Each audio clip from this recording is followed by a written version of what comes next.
हाय सबको हेलो। मेरा नाम क्रिश्चियन है, मैं पीएचडी शोध छात्र हूँ अमेरिका से।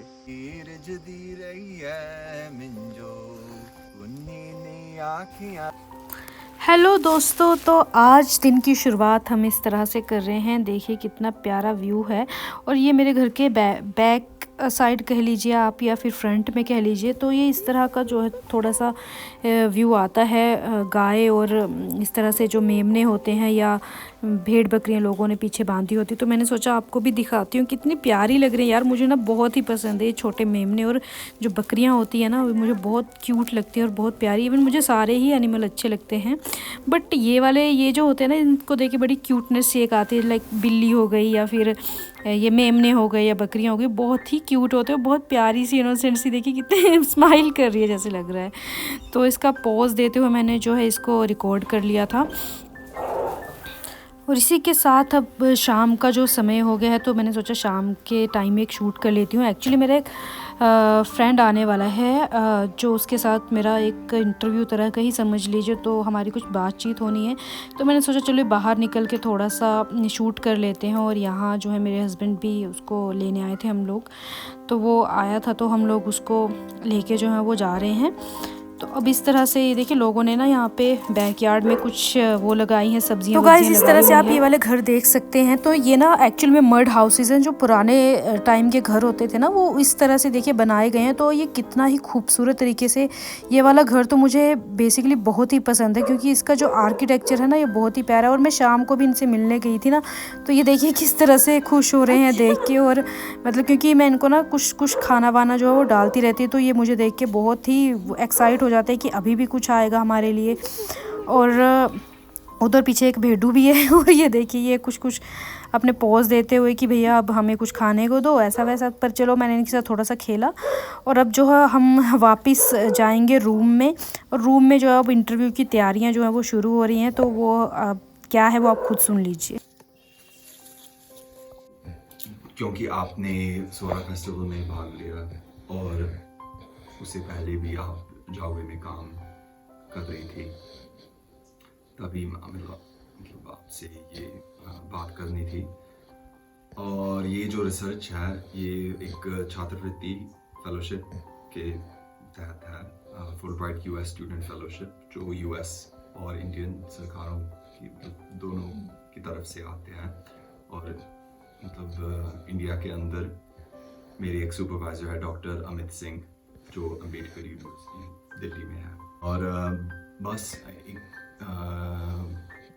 लगभग 1 घंटे तक हम बातचीत करेंगे, ये मेरी इच्छा है।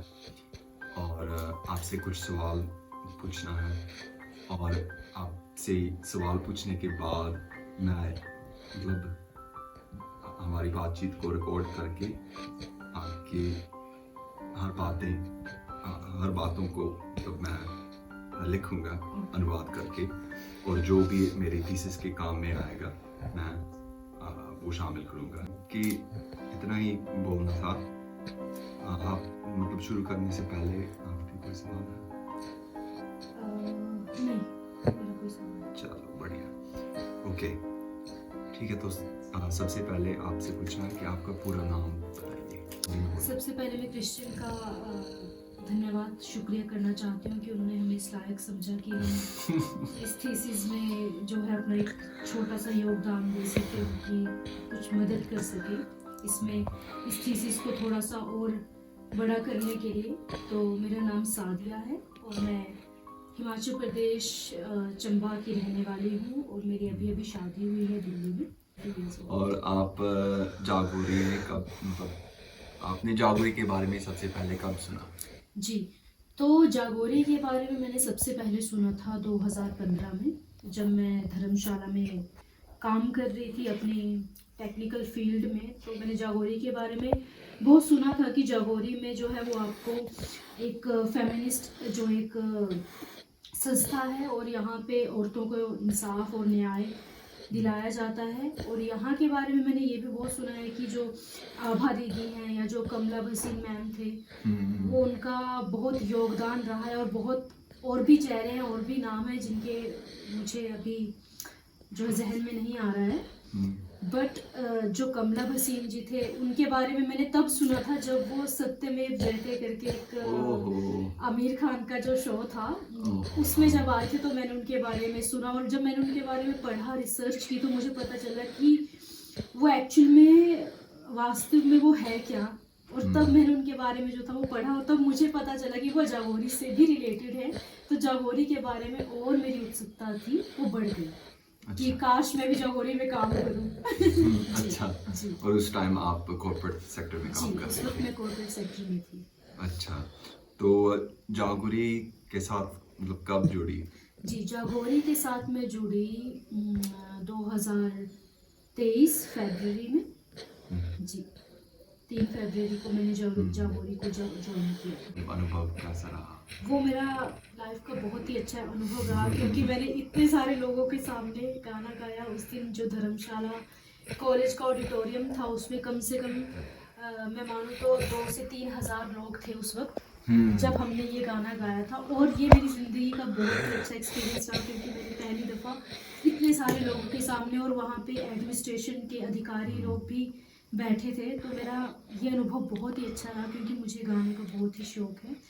तो गाइज़, अगर आपने पिछला जो क्लिप थी अगर वो ध्यान से सुनी होगी तो जो पूरा मेरा पीछे एक वर्क बैकग्राउंड था उसके बारे में ही हमने डिस्कस किया। वहाँ एक वर्कशॉप थी तो उसके रिलेटेड ही हम लोगों ने जो बातचीत की। जो बेसिकली क्रिश्चियन हैं वो आगे अपना इंट्रो देंगे, तो आप ध्यान से सुनिए कि वो कहाँ से हैं बेसिकली, और उनको इतनी अच्छी हिंदी कैसे आती है। I know you are all very curious कि क्रिश्चियन को इतनी हिंदी कैसे, अच्छी हिंदी कैसे बोल रहे हैं, क्योंकि ही इज़ फ्रॉम यूएसए और यूएस वाले लोग बहुत मुश्किल से ही हिंदी बोल पा रहे हैं, but he did it man.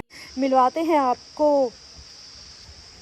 हाय सबको, हेलो। मेरा नाम क्रिश्चियन है, मैं पीएचडी शोध छात्र हूँ अमेरिका से, और सादिया जी का इंटरव्यू लेना था जागोरी में। इनका अनुभव कैसा था, और जो जागोरी का स्वरा माउंटेन आर्ट्स फेस्टिवल जिसमें इन्होंने भाग लिया, म्यूज़िक वर्कशॉप में मैंने भी भाग लिया उसमें, तो इनका क्या अनुभव रहा था इनके बारे में पूछना था, और पूरा 1 घंटा बिताया हमने इसके अरे बारे में यार, बात आप करके। सोच रहे होंगे कि मतलब क्रिश्चियन इतनी अच्छी हिंदी कैसे बोल रहा है, तो क्रिश्चियन यार ये भी बता दो मेरी ऑडियंस को कि आप इतनी अच्छी हिंदी कैसे बोल लेते हैं। मुझे बहुत शौक़ है लैंग्वेज सीखने का, लेकिन हिंदी का बहुत मतलब ख़ास शौक़ है, क्योंकि 9 साल पहले मैं आया था यहाँ पे हिमाचल में, जागोरी संस्था में काम करने आया था। 2 साल रहा मैं यहाँ पे, और आने से पहले ही हिंदी की क्लास में बैठा। एक हिंदी क्लास थी यूनिवर्सिटी ऑफ विस्कॉन्सिन में, 2 महीने की क्लास में बैठा, फिर सीधा उसके बाद यहाँ आया, 2 साल रहा काम करते हुए, तभी तो हिंदी सीखी। और उसके बाद भी तब अमेरिका में भी, और यहाँ इंडिया में भी जयपुर की क्लास एडवांस हिंदी की क्लास में बैठा। और उसके बाद और भी लैंग्वेजेस सीखने के मौके मिले, जैसे उर्दू। उर्दू मुझे आती है थोड़ी, मतलब 1 साल की क्लास मैंने ले ली, और उसके साथ साथ पंजाबी भी सीखी थोड़ी सी, और यहाँ मतलब होने की वजह से कांगड़ी पहाड़ी भाषा भी सीखी। तो उसकी भी एक क्लास बनी थी मेरे लिए। मैंने आपको एक गाना भी सुना था, पहाड़ी जो फूल के पकते रहते हैं, आपने गाया था। तो क्या आप थोड़ा सा गुनगुनाना चाहते हैं उसको? अच्छा, एक गाना तो बनता है यार, आप मतलब म्यूजिक में भी एचडी कर रहे हैं, तो चलिए मैं आप यहाँ जाइए, मैं बैक कैमरा से शूट करती हूँ, ठीक है? कोई सा भी गाना जो भी आपको अच्छा लगे, ठीक है? 1 2 3 स्टार्ट।